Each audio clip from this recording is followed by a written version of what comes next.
Go. Give me topics. Healthcare incentives, fine. Do you have any more What do you topics for know? me? Oh, go ahead. More. So, okay. So this is the finals bill, basically. Do you want me to just read it to you? Yeah.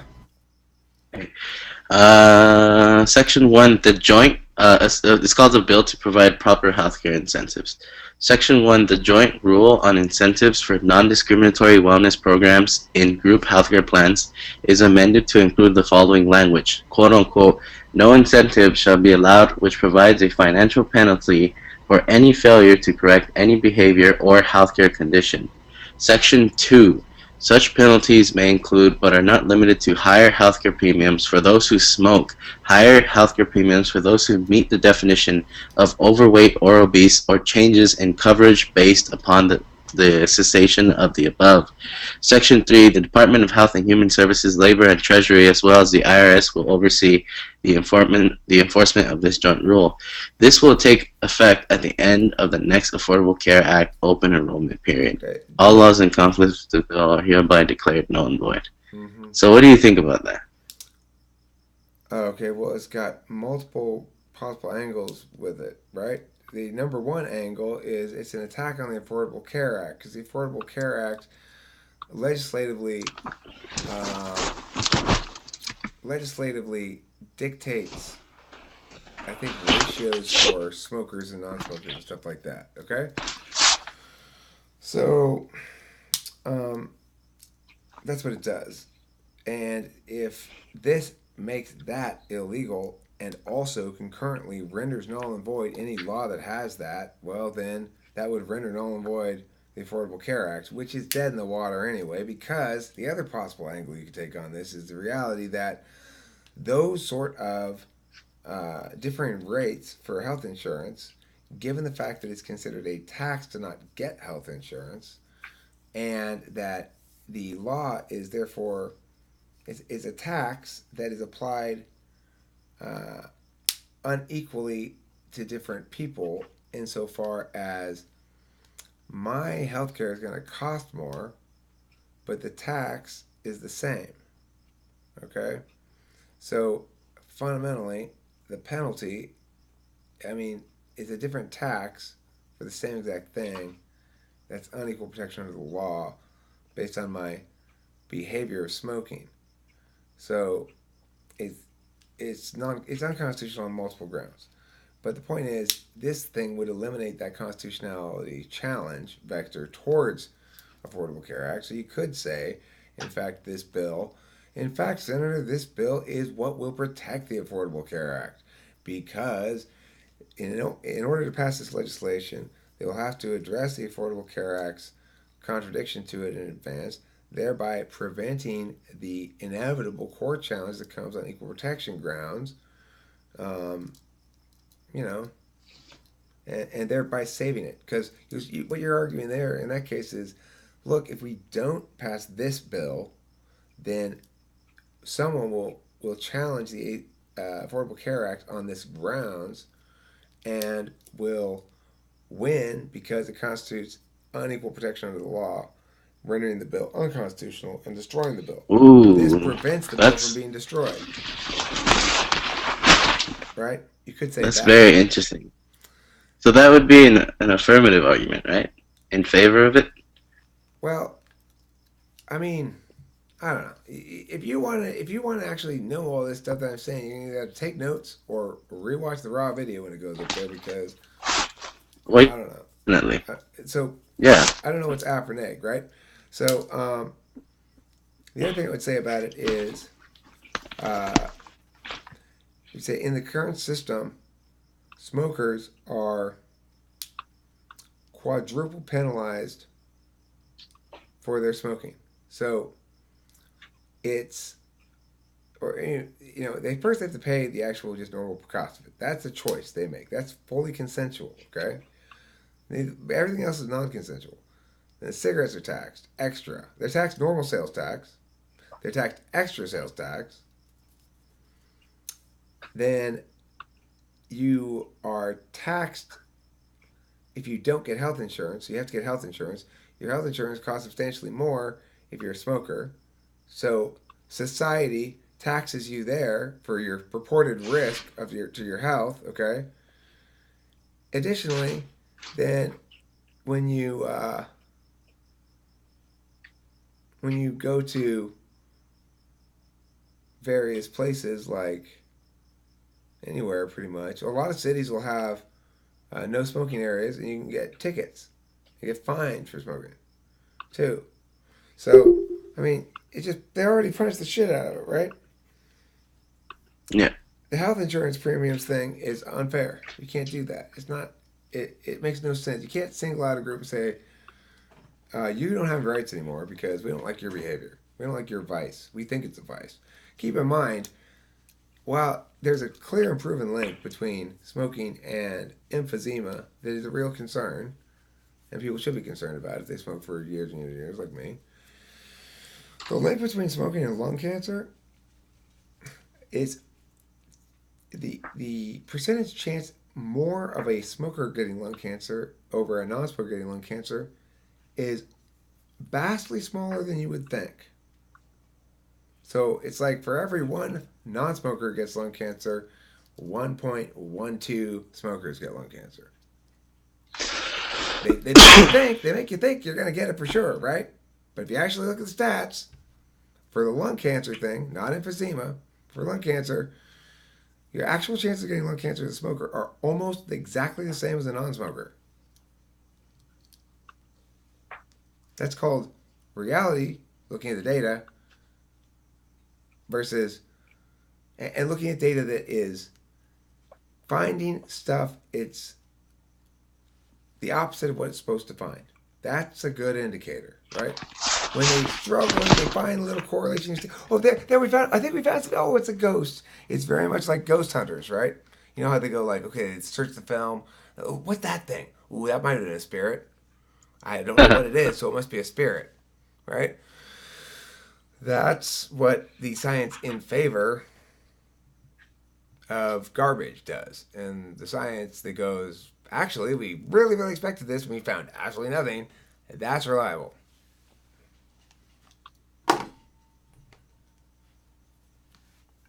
So, blah, blah, I blah. see. Whatever I was going with that. What was I ranting about? What topic were we on? Oh, yeah, that thing. Healthcare thing. That's why I was ranting. You got me ranting, so I don't have to blame myself for that. That's Pick the not topic. You that picked a bad. ranty topic. So I would say you want to affirm that for sure. If it may even be the less popular choice. If you were to negate it and you were to say no, let's not make this rule, then you'd have to argue the old utilitarian tropes. You know, the whole like, well, they're free riders because they incur so many more expenses to the healthcare system, but they have to shoulder their fair share of the cost. But the problem with that argument is what I said. They shoulder it like 50 times already. What if you say that the?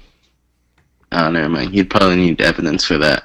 I was gonna say that you could probably argue that the economic burden that the current healthcare incentives provide to people who smoke or people who are obese or overweight or whatever could probably deter it's of those people, of the amount of people that fall under those categories. But I think that argument's too like out there. I think that it would only work if you had actual statistical evidence on that. I mean, it's the same thing I'm always bitching about.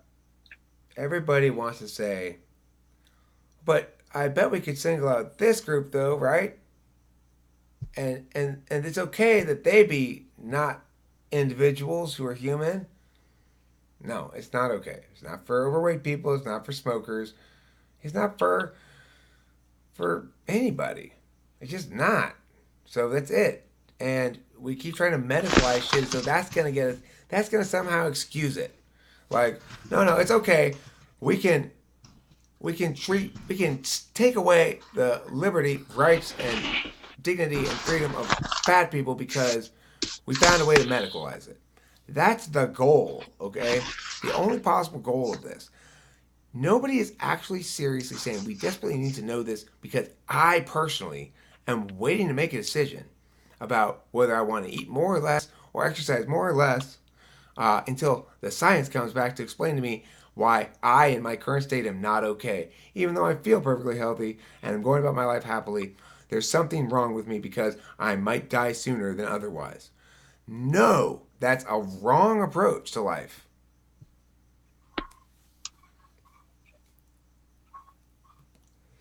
Hmm.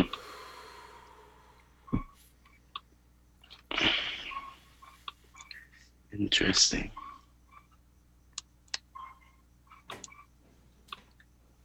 Can you believe this other bill that once it says, um, whereas students have a right to feel safe during their studies, and whereas students who have suffered physical, emotional, and sexual abuse may have adverse effects when faced with controversial material in the classroom, without proper opportunities to prepare themselves. And this is the one that's kind of weird. Whereas students should also have the right to engage in free discourse without the fear of being ridiculed or belittled because of political view, gender identity, sexual preference, race, ethnicity, or unrelated reasons. But, I mean, it's obvious what you do with that. Why is it so hard to find the percentage of non-smokers to get lung cancer? Because they try to hide this fact because it's part of a big public health campaign. I mean, cigarettes are unhealthy for you, just not in that one area. I'm not Hmm. disputing the fact that cigarettes cause emphysema. There's good reason to believe that, unlike lung cancer, unlike diet and health.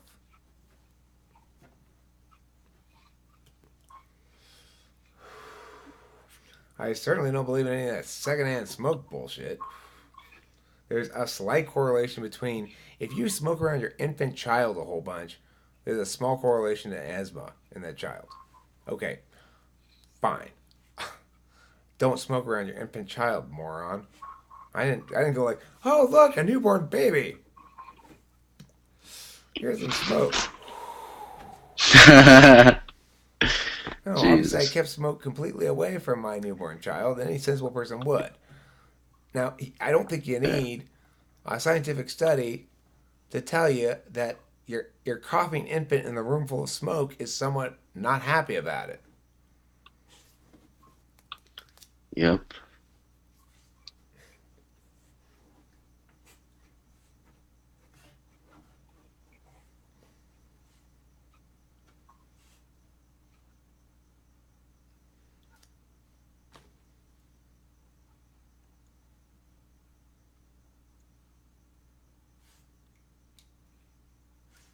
Yeah, I know. Men who smoke are 23 times more likely to develop lung cancer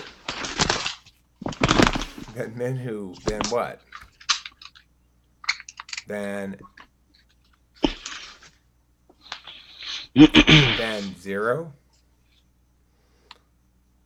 who don't smoke. The men who don't smoke. Okay. So what are the actual numbers though in terms of how many smokers each year get lung cancer and how many non-smokers each year get lung cancer and their respective populations? Because what you'll find is that most lung cancer cases are tied to industrial shit. Almost all of them. And so even if smokers are 23% more likely, 23 times more likely, if it's 23 smokers and one non smoker, it doesn't fucking matter.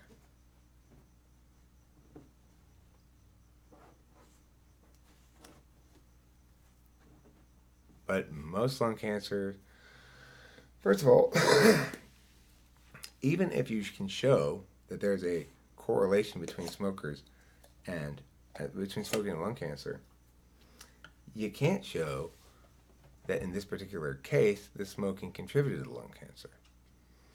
That's one of the complications. Number two,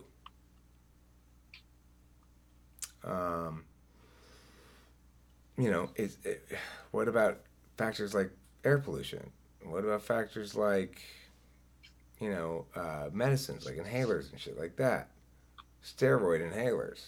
Maybe they combine with smoking. Some people, they used to think, they were quite sure that smoking contributed because it was such a good correlation between smoking and throat cancer. You know what they found out? It's caused by oral sex, which also correlates strongly with smoking. What the fuck? Mm-hmm. But we were all That's crazy. taught that smoking causes throat cancer. Remember those commercials? The lady smoking through here? Turns out it's a virus caused by oral sex. Nothing to do with smoking. But what about all those commercials? Can we take that back? Can we take that back now? Can we go back and say, oh, that lady who did that was an anti-oral sex commercial? Can we say that now or no?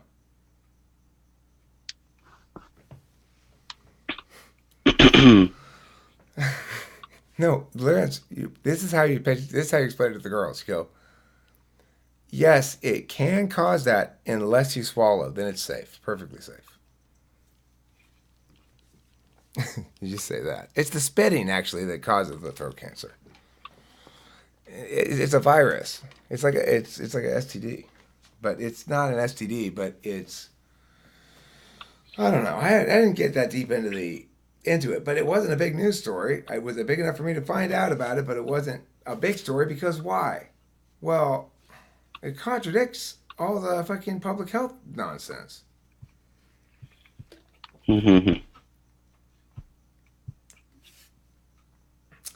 So don't believe the hype, Lawrence Walker. You've been filled with lies, and you don't have to do a bunch of research to figure out their lies. You just gotta think about it. Wait a second. There's no reason to believe McDonald's is unhealthy. I eat it every day. I literally eat it almost every single day. Some weeks I eat almost nothing but McDonald's.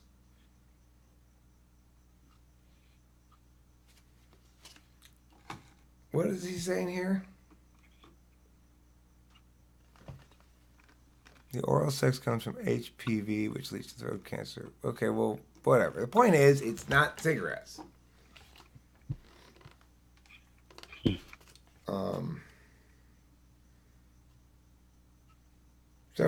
But I mean, that's a pretty convincing thing I just did right there, huh?